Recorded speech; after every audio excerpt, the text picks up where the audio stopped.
нашего человека начнешь говорить, он говорит, то этого нет, то другого. А китаец откуда находит? Почему китайцу не нужен ни загадконтора, ни другое? Он приехал за тысячи километров, построил теплицу, или даже нашу старую развалинку восстановил, производит, и покупателя находит, все находит, и прибыль делает. Но почему мы плачем? Или нейтралит. Вот меня это вот непонятно, для меня это непонятно. Они же как иммигранты, тут получают какие-то дивиденды, да? А нам же как своим же никто вот на помощь на каких-то дивидендах не дает. Какие дивиденды? Вот я картошку возил лет 7 тому назад в Самару. 20 рублей стоила картошка. Бензин стоил 18 рублей. Сейчас картошка стоит 20 рублей, бензин стоит 301 рублей. Куда возить? Мы 200 километров. Было бы 100 километров от Самары. Можно было выращивать и картошку, и все, и возить. А здесь уже не выгодно возить. Китайцы как-то работает?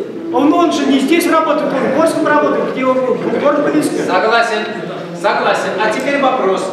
Кто мешает нам, кому-то взяться за это дело, организовать совместно, загадконтору, 5 человек собрались, создали кооператив, собираем. Зачем везти 20 мешков, когда можно собрать 20 тонн и везти на одном КАМАЗе? Договориться и сдать 20 тонн. Это уже рентабельно, правильно? Правильно. Вот, допустим, то же самое, вот Халид Нургалиев даст собрать. У нас в Камышлинском районе вот эта проблема, столько лет кричали. А теперь создали, значит, потребсоюз свой, 5 человек соединились, создали потребсоюз, теперь картошку собирают.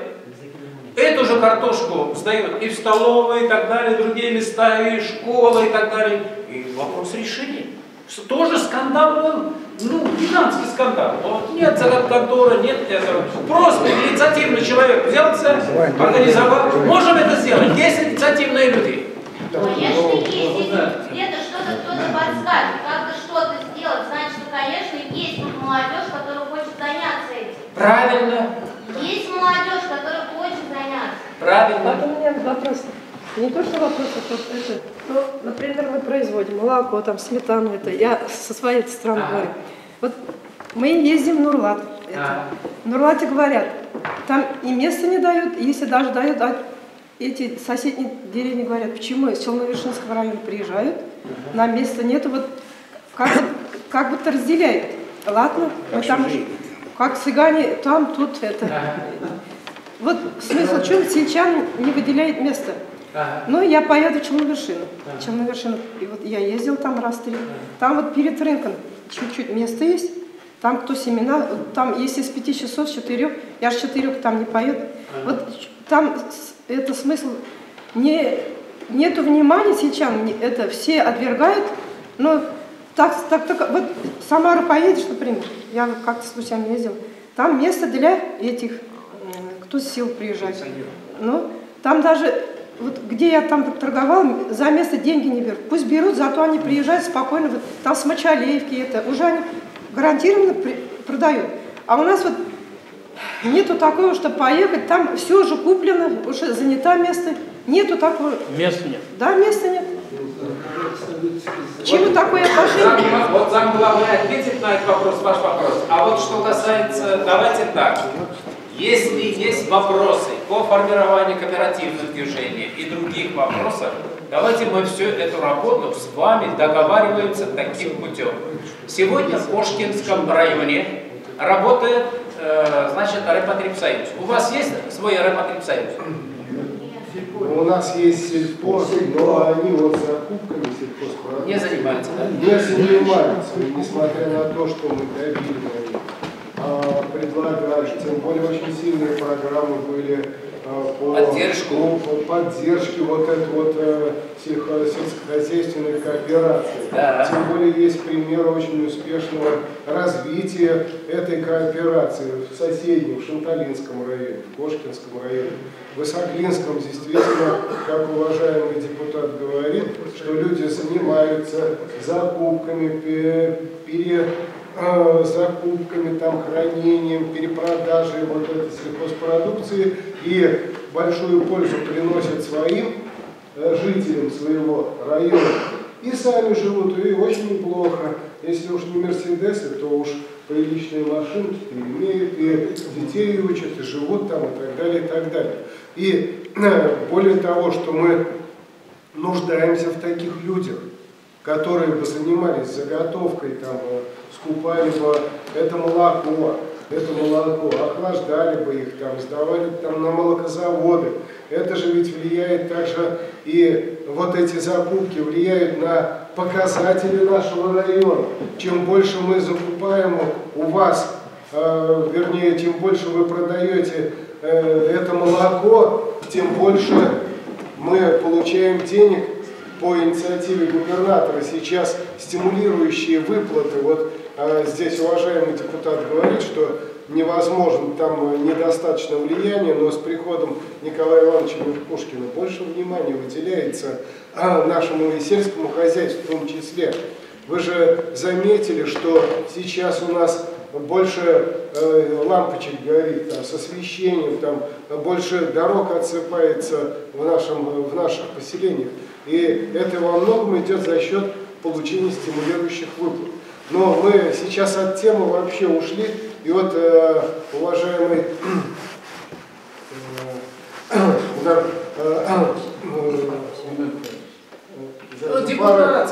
Зуфарович, вот Рамиля вот задала вопрос, правильно я вас? Да. Вот, и хотел бы понять, какую она от вас поддержку может получить в получении вот этого своего гранта. Я так понимаю, что у вас пакет документов на получение гранта имеется, да? Не имеется, я просто, подавала там... Вы подавали, у вас материал наработанный, бизнес-план там какой-то вот имеется, он не пропал. Вот сейчас уже вы опять можете попытаться войти в какую-то программу. Извините, пожалуйста, это вот, я на своей шкуре... Да. Вот это вот было там прошлый, позапрошлый год, но у нас жизнь продолжается. И сейчас вот как мы можем этой Рамиле помочь, мы, там, и так далее, чтобы она получила этот грант. Рамиля, ты хочешь получить? Я хотела бы, но теперь я знаю, какая система, какие долги, я туда лезть не хочу. Я лучше потихонечку сама как-нибудь, вот с мужем. Я как она туда ездил, я готова. Да, ну и вот мы как-то вот, конечно же, у нас какая-то комбинированная получается вот такая вот сегодняшнее мероприятие. Это и решение какого-то локального чистого вопроса по ГТС, вот эту по пруду, и в то же время встречи с депутатом, и тем более, что Гумар Зуфарович, вот сразу же, как он начал выступать, сразу же видели человека опытного, владеющего ситуацией, владеющего информацией, там, и так далее, и так далее. То есть вот по гидротехническому сооружению. Вот я так понимаю, что если мы будем пока ждать, когда поднимется сельскохозяйственное производство на территории вот сельского поселения, там, для того, чтобы увидим там и так дальше. И тем более, что вот алгоритм действительно достаточно простой, вхождение в эту программу. И причем первые шаги на уровне сельского поселения, на уровне муниципального района, по этому пруду уже сделаны. Вот Гумар Зуфарович, он сразу же четко, быстренько вот так понял, что если имеются документы на этот пруд, значит он пруд есть. Будет. И с ним есть уже. Если документов нет, значит пруда нет, хотя он и есть. Понятно, да? То есть есть уже база, основа, от которой, отталкиваясь, можно войти в программу по расчистке русла, там, по гидротехническим сооружениям там, и так далее, и так далее. Но опять же мы понимаем, и наш уважаемый депутат Гумар Зуфарович подтвердил, что это дело не вот прямо сейчас мы подняли этот вопрос, вошли в эту программу и быстренько там начали осваивать те финансовые средства, которые получили в рамках этой программы. Но, то есть мы со своей стороны, вот здесь Олег Иванович, здесь Рафаэль Масурович, здесь подготовим документы с заявкой в правительство Самарской области. Вот Александр Иванович Ларионов, Гумар Зафарович знает прекрасно, там, по округу избирательным, там, прочее, там и так дальше. Это я говорю о министре лесного хозяйства, там и природоохраны. Мы его тоже знаем. Он как был главой Похвистневского района, и сейчас мы и депутатом мы встречались там и так далее, и так далее. То есть на него письмо будет оформлено и направлено.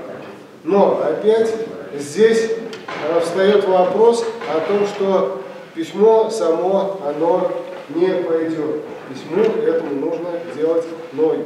То есть, грубо говоря, лоббировать. И здесь уже нужно использовать все возможности для того, чтобы пролоббировать прохождение этого письма. И причем эти возможности Самарской губернской думы Гумар Зафарович, там, наверное, депутат наш, тоже мы, Андрей Игоревич Кислов, не будем его подключать. Да, Мушамирский тоже, вот он по списку Единой России прошел от нашего избирательного округа.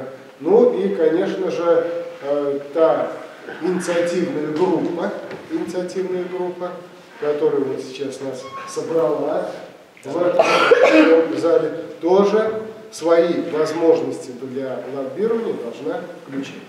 Это одно направление решения этой проблемы, которую я сейчас вижу. Другое направление, по которому мы должны двигаться обязательно сейчас же, то есть сделать максимально возможное все, чтобы вот этот вот пруд, он был полон водой уже сейчас. И чтобы он каждый год по весне не это самое. А здесь вот, не это самое, которое, это, значит, не размывался и вода, чтобы не уходила. Там, я думаю, что затрат таких капитальных миллионов и миллионов рублей, которые понадобятся даже только вот на проектирование вот этого гидротехнического сооружения, нам таких денег не нужно. Нужно будет, вот у нас люди, которые есть, они же могут проконсультировать, сделать, укрепить эту дамбу таким вот образом, запруду, с тем, чтобы она там 3, 4, 5 лет там, потом немножко подремонтируем, пока вот эти вот мы не войдем в эту программу. То есть вот я думаю, что нужно пока действовать именно вот таким образом.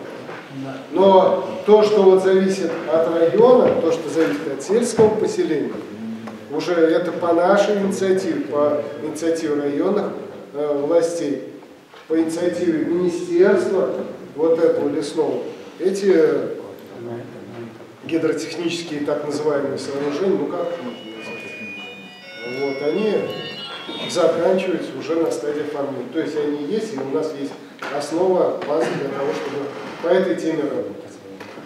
Вот примерно вот такие вот это значит работа, когда мы знаем, что это она проделана, доведена, составлен график там каких-то выполнений каких-то работ и так далее. Когда будет известно, вот доведен хотя бы до нас? Вот у нас 4 сооружения, да, Фаиль Рафаэльевич? Нет, 4 сооружения. Вы хотите, чтобы все 4 сооружения попали в программу? Как работа дальше пошла? Может быть, вы сегодня нам сказали, а завтра, ой, нам не зарубили и все. У вас, вы, интересный такой вопрос-то. Я вам должен, наверное, задавать как депутату сельского поселения. Да у нас 3 года он ни разу не забрал, вы понимаете, Алексей Николаевич? Это ваше, вы с головой работаете. Нет, вот я и говорю, вы мне скажите, вот у кого спрашивают, как дела идут, хотя бы, вот через месяц, через полгода. Ну, что вы тут какие-то вопросы? Алексей Николаевич, вопрос четкий. Работа начата, вы сказали. Вы первый раз на этот свет родились, что ли? И я знаю, чем это кончится, Алексей Николаевич. Поэтому говорю, что вы произнесли. Как дальше дела пойдут, как мы будем проинформированы. А вы для этого я знаю, Алексей Николаевич, обращение сделайте, письменной форме. Они дадут ответ. Да вот я сейчас, когда товарищ депутату подумаю, что создам. 2011 году мы начали вопрос по газификации поселка Новонурлат, и вот отписывались, врали, что в 2013 году будет завершены работы по газификации Новонурлата и Ибрагина. А потом Алексей Николаевич в сентябре, 14, подожди, для чего мы собрались? В сентябре 2014 года он сказал: товарищи дорогие, вы депутат меня, он говорит, мне он советует, вот в этом письме, за его подписью. Говорит, инициируйте вопрос о включении расходов на проектирование работ по газификации уже. Сначала Князький, глава района, подписал, что в 2013 году будут завершены работы. Оказывается, там и конь не валялся. То есть надо было еще включить в этом году, как на 2015 год, затраты, расходы по проектированию работ по газификации. Я ждал, когда нас пригласят, вот, пригласит глава поселения, когда будем утверждать расходную часть бюджета 2014 год и на 2015 год. И бесполезно. Так, ну вы вопрос сейчас задали. Вот, если, я и говорю, вы ответите, как мы узнаем, кого сделаете запросы, узнаете. Письменно, что ли? Можете и устно, если хотите, давайте переписку.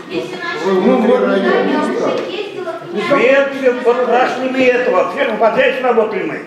Без господдержки вообще ничего не получается у нас. Потому что вот по телевизору, сюда слушается, вот, сюда вот господдержка, деньги отдают сельскохозяйству. Тогда колхозам не давали, а ты колхозы, все, общие, не давали. Сейчас частные стали, и частные ни копейки не дают. Почему же так? А приходишь, деньги даются.